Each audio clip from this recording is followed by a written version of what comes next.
We have one more presentation before our lunch break, and I am pleased to welcome Selwyn Goodacre, who is a retired general medical practitioner. His collection is about 2,000, collection of Alice books is about 2,000 copies strong. He is going to talk with us today about his recently published book of essays, which I believe was about 4 decades in the making. So please, everyone, let's welcome Selwyn Goodacre. Okay, go for it. Well, I'm delighted to be here.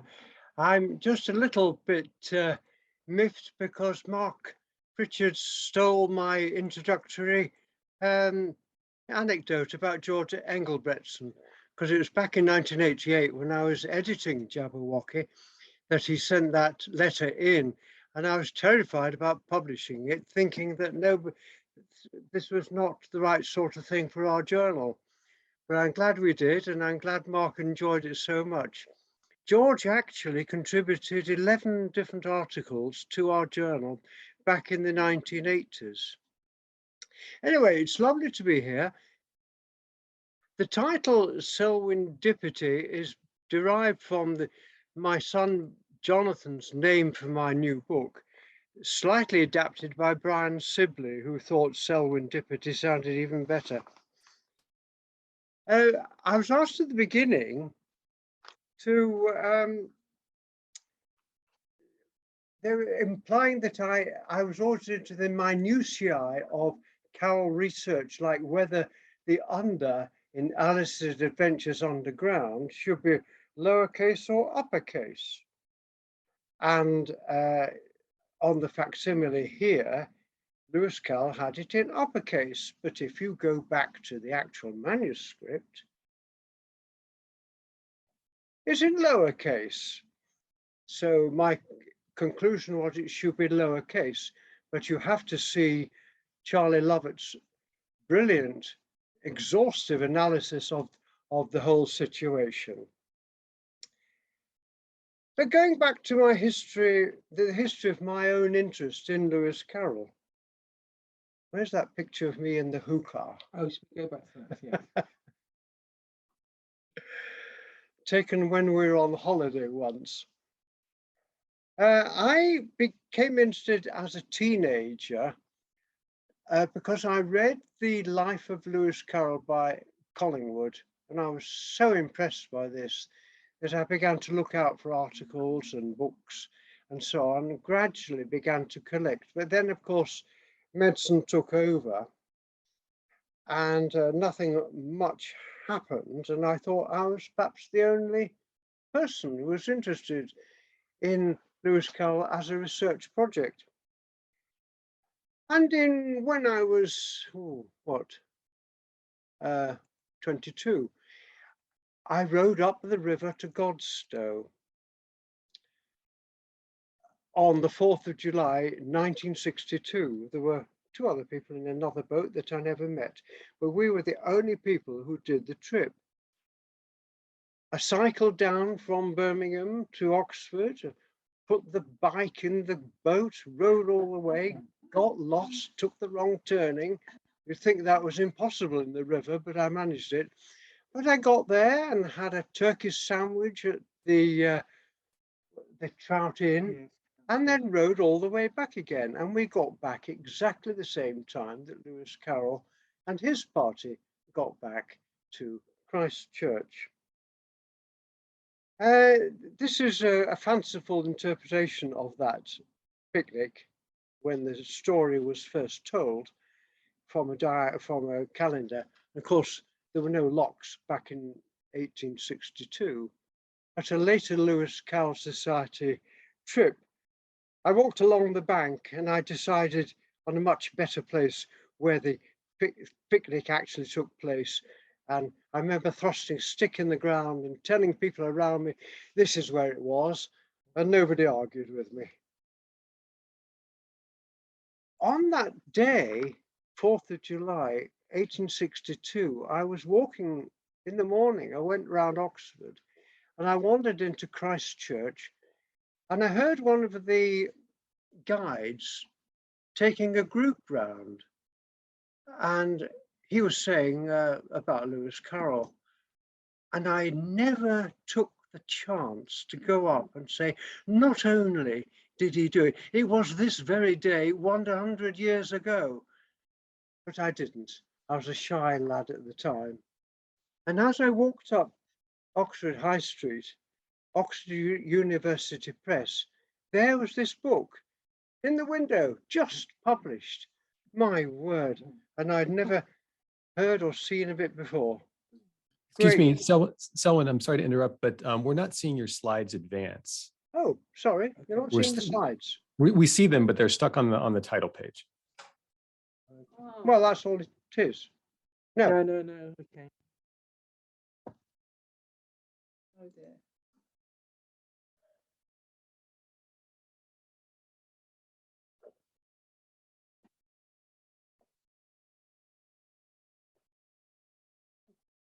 Well, that's the picture I'd got. Are you seeing any of that? Can you see those? Yeah, we can see that now. So are you supposed to intending to be just on the title page so far? No, I wasn't in the title page, only the front cover. Can you see that? Oh, okay. Yeah, we can see the first slide. That's what we're seeing. Why? Oh.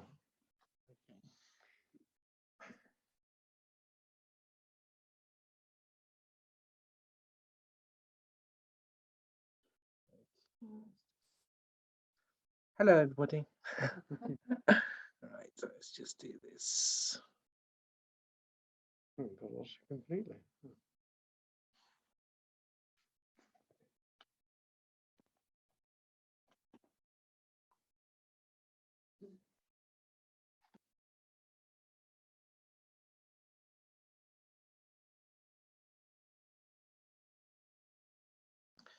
Now go down. Okay, now,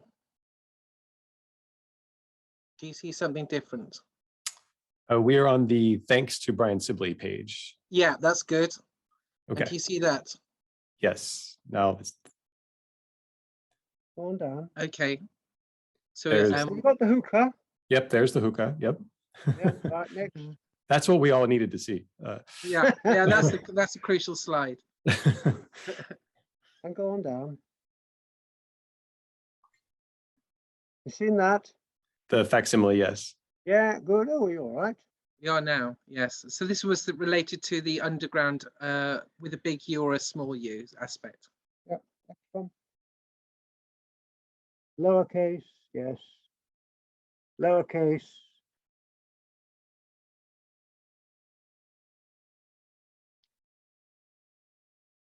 Next one, picnic. You seen that one? Yes. That was the That's Godstow good. picnic. Right, Okay, next one. right. I think you can pick up from here again. So Right. from Godstow, you found the Yeah. That's right. And the next one. Right. In 1874, of course, Lewis Carroll walks on the downs near Guildford and dreamt up for the Snark was a boojum. And a Snark club of which I was a member was filmed by the BBC. And I believe the film still exists. And you will, if you ever see that, you'll see a picture of me holding this booklet, which I privately printed at the cost of 10 pence, we think. Very rare, of course. Anyway, there we are. In the early days of the society, we had some great talks. We had a visit from Alexander Taylor, who I think it was his only contact with the Lewis Carroll Society in his life. He did get an award in Scotland, and he flew down to speak to us and signed a copy of his famous book, which was quite revolutionary at the time. We also had visits from Florence Becker-Lennon, who famously attended every one of the performances of Through the Looking Glass in Roger Lancelyn Green's Holton Hall Garden back in 1972. And of course, Florence Becker-Lennon did not get on well with Roger Lancelyn Green, who had been rather, shall we say, rude about her book. But I found her rather delightful. She walked around with a little funny little crooked stick. Small woman, delightful. Now, 1982, the next one, yes. Yes, then I came in contact with the Lewis Carroll Society of North America. David and Maxine Schaefer, bless them, invited me over and asked me if I'd give one of the talks at their society meeting, which was a great privilege at that time. Well, it still is, of course. And they introduced me to August and Claire Imholtz. And I met the great Sander Burstein, Joel Birnbaum, Alan and Alison Tannenbaum, Charlie and Stephanie Lovett, when they were both fairly recently out of college. Morton Cohen was an early friend because he was editing at the time the Letters of Lewis Carroll, and he sent me them all in draft form for me to have a look at, which was quite a daunting exercise. I used to take Philip Dodson Jakes home after society meetings, he being Lewis Carroll's great nephew. And on that car journey, he once remarked to me, he said, you know, we think there may be something underneath the picture of Alice on the last page of the manuscript. I said, oh, right. And I mentioned this to Morton Cohen, who of course then made great song and dance and had the picture taken off and found the drawing of Alice. He sometimes forgets to acknowledge that I actually stimulated him to do that, but we must forgive him. Latterly, of course, we have met the great John Linseth and the marvelous work that he's done with the translations.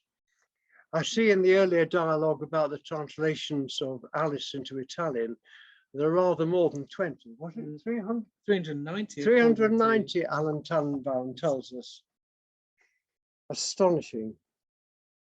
Other members of the society in America, there was dear old Byron Sewell. I've always had a bit of a love-hate relationship with, because we disagreed about several things. But time is a great healer, and he is a formidable scholar, and he does do the most astonishing, eccentric works. And of course, that wonderful analysis of editions of Alice in the United States.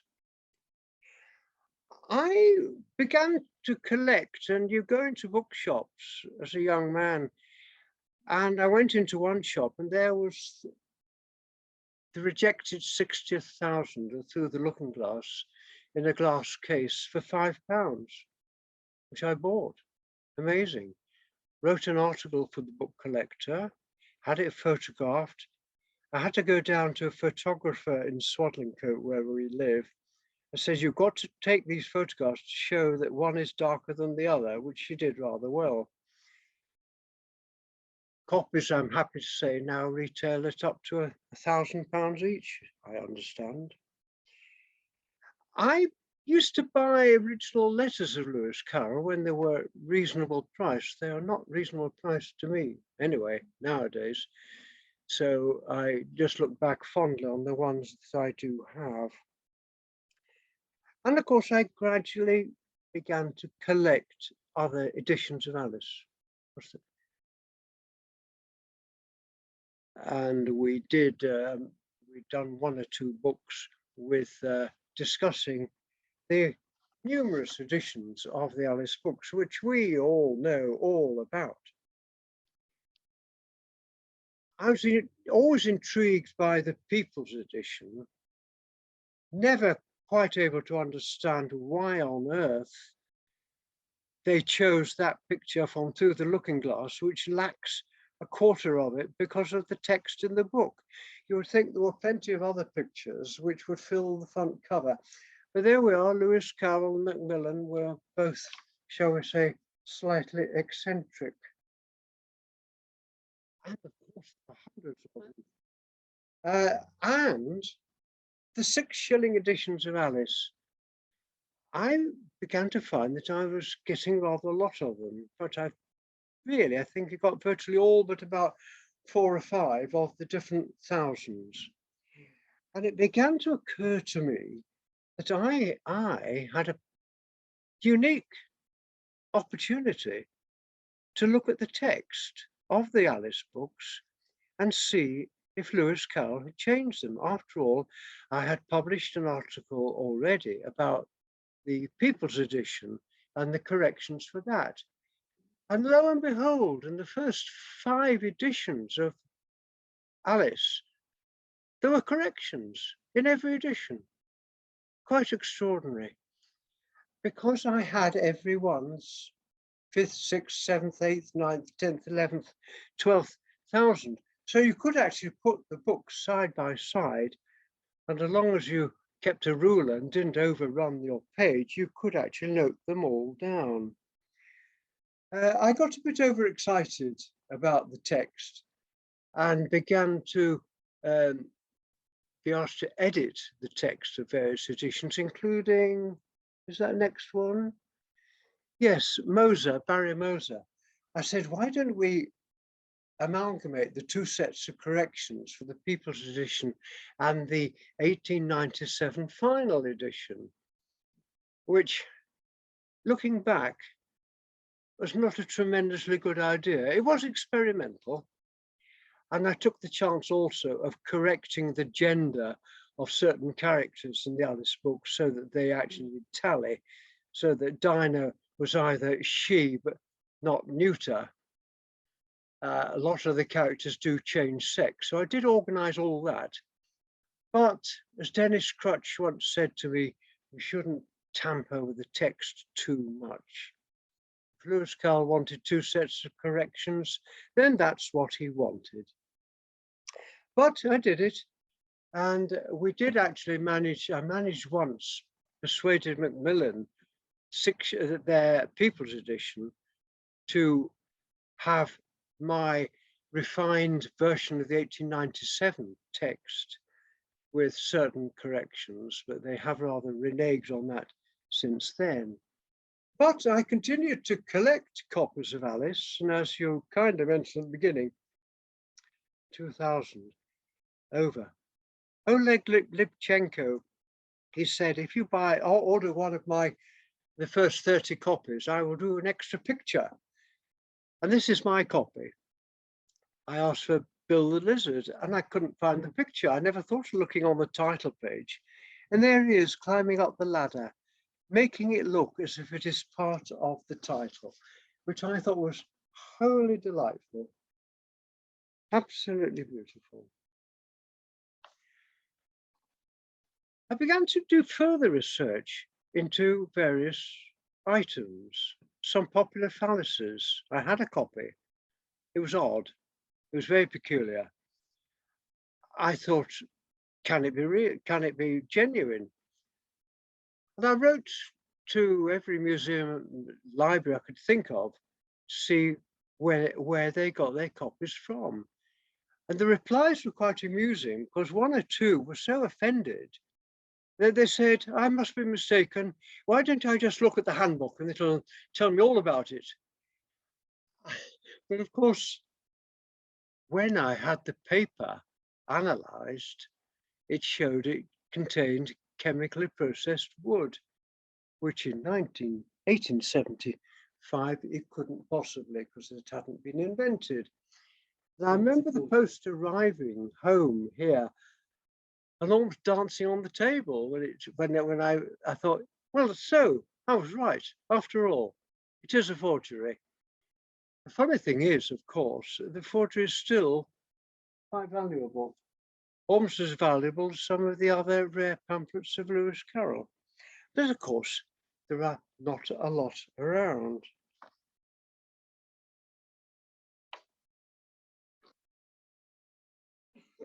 I was a medical student when this book came out, and I remember ordering it from the shop in Birmingham and being astonished because it's huge when you look at it. It's marvelous, so impressive. massive breakthrough in Carroll research. Magnificent. And then wonderfully further refined by Mark Burstein. But I thought to myself, I've got some annotations. I want to look at the book differently. I want to look at the book as a children's novel. How can you write a book about a girl aged 7.5 or whatever, going to a land full of strange adult characters, not another child among them, and yet emerging triumphant, winning arguments, befriending everybody and coming through unscathed? I thought it was absolutely wonderful, and I still do. And I sent a copy of my early findings to Martin Gardner rather nervously, and he wrote a most charming reply saying, of course, you must carry on with this. Excellent. I look forward to reading it, which I thought was absolutely charming and humble and delightful. Yes. I tried to avoid repeating Martin Gardner's findings, and may I just put in for a moment a great thank you to Charlie and Stephanie Lovett, because they invited Janet and myself they invited Martin Gardner to their home when we were visiting them, and it was a wonderful chance to meet one of the great Carrollians of all time.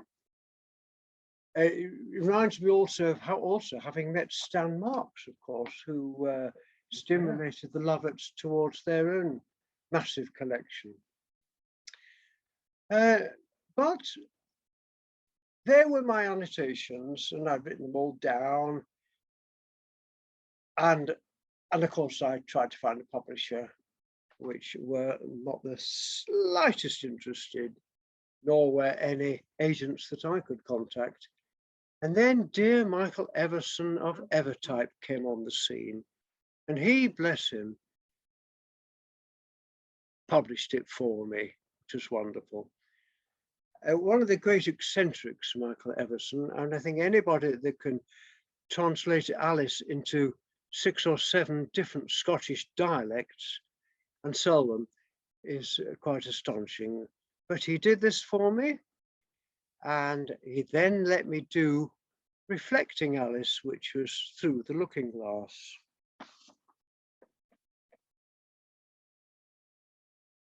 And a bit nervously, because there's been far too much writing about the hunting of the Snark over the years, I thought, well, I must finish it. And so I wrote Engaging the Snark. This, Michael Everson, I'm happy to say, has accepted for publication as well. So hopefully that may be coming out this year or next year. He is a little bit, shall we say, eccentric. So when that'll appear, I have no idea. But moving on to this book, which Linda Cassett especially asked me if I would mention. Recently published, thanks to my son Jonathan. This has some essays on Lewis Carroll, on his illnesses, the problem of the forgery that I have discussed, the rejected 60,000 looking glass, some fun items from Dodo News. Have you got a picture of Dodo News? Yes. The club that was organised by Alan Holland in Daresbury. And if you ever get hold of copies of their journal, the Dodo Club News, virtually all of them have original pictures by Brian Partridge, Lewis Carroll pictures, so they are available on their own. But I did 1 or 2 fun articles about what's the biggest, what's the smallest, what's the silliest Alice, and they're all mentioned in this book, I thought. And then, of course, there's my favourite article, which is my demolition of Sylvie and Bruno, a book which I forced myself to read and could not believe it was as poorly written as it was, but you'll have to read the book to see my in-depth analysis of exactly why and how poor that book is. Also, if you the one or two medical articles, which may be of some interest, and also my unique discovery of Cottingley fairies, and a rather more personal account of the film The King's Speech about George VI and his stammer. There's also an article about there are articles about other children's books, several about Beatrix Potter, one about your great American author who I so admire, Kate Douglas Wiggin, whose book, Rebecca of Sunnybrook Farm, is so superior to books of its like Anne of Green Gables or Pollyanna. Rebecca stands supreme, and I've done a very adulatory article about that.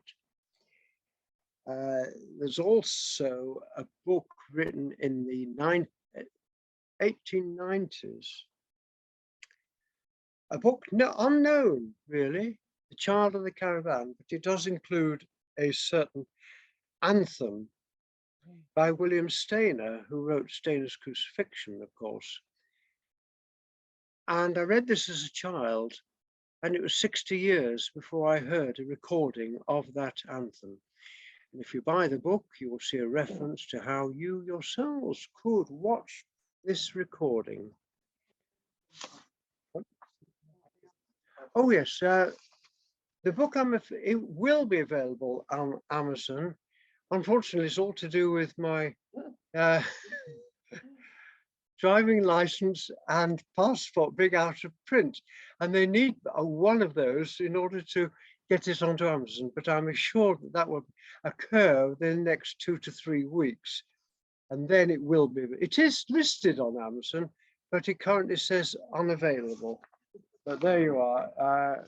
If you do buy it, I hope you enjoy it. And of course, the search goes on. If you ever go to Daresbury, do go and have a meal at the Ring of Bells, which is opposite the church. And they have some very nice Carolian type plaques on the wall, worth seeing, and they do a very nice meal, don't they? Thank you. That's it. And good night. Thank you. Thank you very much. So I was wondering, just because it's something that's new to me, but others, of course, are probably much more familiar. Can you say a little more about the illnesses of Lewis Carroll and his sort of interest in medicine more generally? Yes, I wrote this when I was quite young general medical practitioner, and I thought, well, all we had to go on at that time was the published diaries edited by Roger Lancelin Green. But I feel fairly happy that I did cover all the essential items, including the problem whether he had migraine, is slightly deaf in one ear, his arthritis in the knee, which seemed to respond very quickly, so that he could do a 7-mile walk within a week of getting up from the sofa, as you said. Did he have epilepsy? No, I don't think he did. He did collapse in chapel at Christ Church. Whether that was because of pressure on the carotid sinus in his neck, and kneeling upright without having had any breakfast, and fainting and banged his nose on the pew, giving himself quite a nosebleed. But Morton Kern organised an article among a number of specialists as to whether he did have epilepsy. And I think the conclusion, certainly my conclusion, was that he did not. Slight possibility one of the family might have had epilepsy, but I don't know the details of that. But As regards, he was interested in homeopathy, but I don't think enormously so, because he did consult regular doctors most of the time. He didn't eat well. He was slightly underweight for his height, but wonderfully, really keeping very fit and healthy. And I'm pleased to say that since that article was published way back in 1972, I think it was, nobody's come up with anything that argues too much. There has been a certain amount about what they call the Alice in Wonderland syndrome, where people have meagreness type feelings that their neck's going longer, or they're turning upside down, or they're shrinking. And that is now regularly accepted as a medical syndrome. Quite interesting. Oh, we have a question in the chat from Mark Burstein. He would like to know, why did you title your book Serendipity when Selwyndipity was so unique and clever? Well, my son Jonathan chose the title Serendipity because it's about coming across things by happy chance. And I have got one article about the joys of finding unusual copies of the Alice of Lewis Carroll at book fairs at low prices, because the dealers don't know what they've got, which is one of those delights and joys of book collecting. So we call it Serendipity. And I did do an article for the Scottish Book Collector along those lines. And then Brian Sibley thought, well, if you're going to call it Serendipity, call the talk Selwyndipity, which we thought was rather amusing.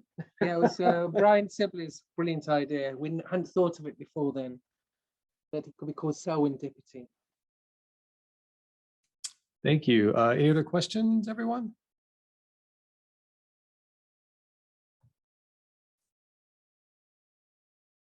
All right. Well, oh, Linda, I see you have a question, or I see your hand raised.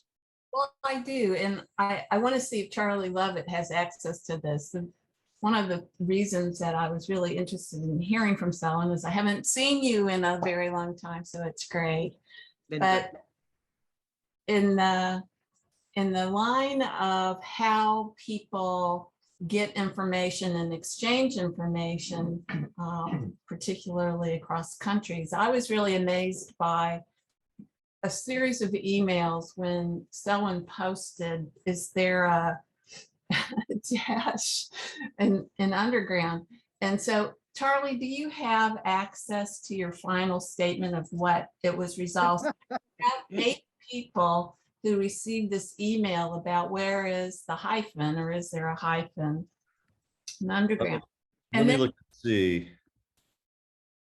And then there was a resolution of it, and I just thought it was magic how questions are shot through the internet by different people, scholarly questions, and sometimes funny questions like this one, but mean things to people who are studying Carroll about the evolution of publishing and correctness and stuff like that. It was. Yes, Linda, I do have that here if you want me to read it. I would really appreciate it if you could read that. Yeah, the question was whether the U in Alice Adventures Underground and the word under is capitalized. And there had been some discussion, and I said, if we can trust Morton Cohen's transcriptions and Edward Wakeling's, Dodgson refers to the title of the facsimile as Alice's Adventures Underground with a capital U in both his letters to Macmillan and his diaries. On both the cover and the spine of facsimile, the title is clearly Alice's Adventures Underground with a capital U. Dodgson was involved with this design, and while one of his suggestions had lowercase u, he approved the one with the uppercase u. On the title page and in the advertisements, the title is rendered in all caps, Alice's Adventures Underground, so they're not much help. And then I suggest that perhaps we refer to the single manuscript as under with a lowercase u, and to the facsimile published in 1886 as under with an uppercase u. So it was just an amazing, to me, way of learning and how that's shared. So So someone kicked that off, and I really appreciated, how that worked out, and he made his decision, which was. I have. Oh, Mark Burstein, you also wanted to comment? Yeah, my resolution to that was that it's the province of the publisher. Publishers determine things like how many letters in a preposition are capitalized or not. So if Michael Everson publishes it, that's his house style. If someone else publishes, that's their house style. It's really not up to the author. It's up to the publisher how they decide how their house style is about prepositions. So that was my comment on that. Thank you. And someone, Mark Richards, would like to know what you're working on now. What are you working on now? I haven't got any major projects on tap at the moment, because I'm just waiting for the Engaging the Snark to go through. And hopefully, of course, when my book starts to sell, I'll spend my time sending copies out. Who knows? Going back to Underground, I still think you should go back to his original title page of the manuscript, which is definitely lowercase. I rest my case. Why is it? Why? Sylvie and Bruno and everything. Why did Lewis Carroll want it a lowercase? Because it's a lesser word than the other words in the title. It's a less important word. It should be rhyme and reason with a lower a, and Sylvie and Bruno lower a. But whether everybody agrees with me, I don't know. All right, well, thank you very much. Tyson and Mark have both pointed out that the Chicago Manual of Style and the Knight Letter House Style are both lowercase. So, Thank you. so there's some agreement there. Well, thank you all very much. That was really terrific, and thank you all for the great questions.